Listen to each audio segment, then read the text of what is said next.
Every few weeks you sit in a barber's chair, hear the rhythmic snip-snip of steel blades, and walk away with a fresh look. We call it grooming, but for our ancestors, hair wasn't just a style choice. It was a major biological design flaw.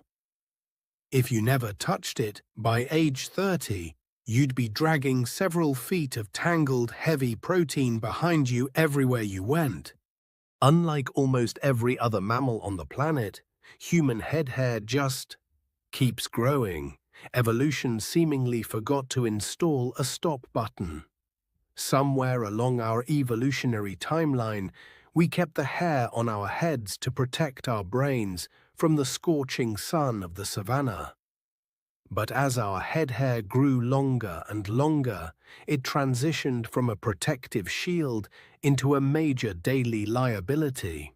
In a fight for survival, long hair is basically a giant grab handle for anyone or anything trying to catch and kill you. To survive, we had to become the only species on Earth that performs regular, deliberate surgery on its own dead cells. So, without scissors, how do you actually trim a mane?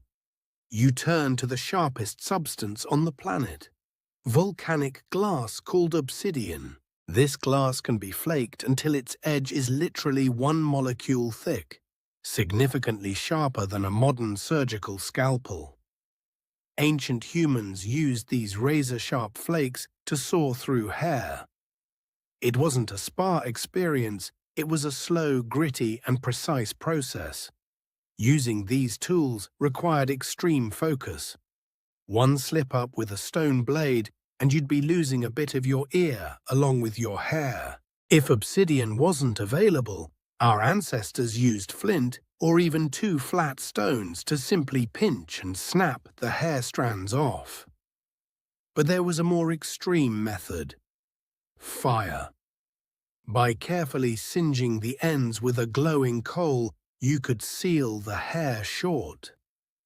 It was effective at keeping hair length down, sure, but you'd walk around smelling like a burnt marshmallow for at least 3 days.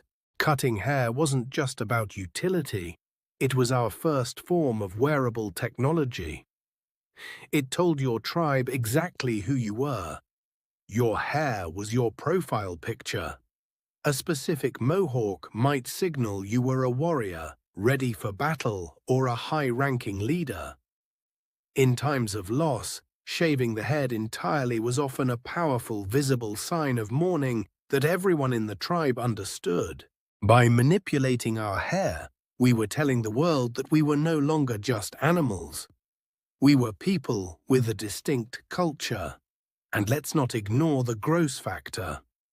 To a parasite like a louse, long, unkempt hair is a luxury mobile hotel. In a world before shampoo, the most effective way to deal with an infestation was to simply shut the hotel down by cutting it off. Short hair also meant better vision. It's incredibly hard to hunt a woolly mammoth if your bangs are constantly falling into your eyes. Trimming back that hair meant a clear view of the landscape, making the difference between finding food or becoming it. Grooming became a fundamental step toward human civilization. Those who could maintain their hair stayed cleaner, safer, and lived longer. We didn't start cutting our hair to follow a trend. Whether ancient or modern, we use our appearance to stay human. From obsidian flakes to bronze knives to modern scissors, our tools have evolved. But the survival ritual remains exactly the same. So remember, you're participating in an ancient tradition that began thousands of years ago with a piece of glass and a brave ancestor. Imagine a caveman as your barber today. He might use a rock instead of shears, but the goal of a fresh look is identical. Even today, experimenting with ancient methods usually leads to the same result: a very effective haircut and a very bad smell. From Egypt to Rome, Every human culture found its own unique way to manage the problem of perpetual hair growth. It might look a little jagged, but that fresh cut was a sign of a survivor, someone who conquered their own biology. Now that you know the history, we have to ask, would you ever trust a caveman with a piece of obsidian near your ears? Let us know your thoughts in the comments below.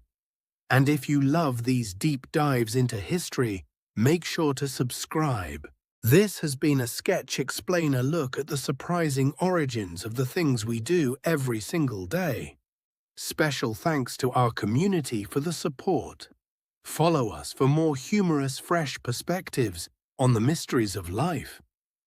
Thanks for watching. Don't forget to hit the bell icon for notifications. See you in the next deep dive.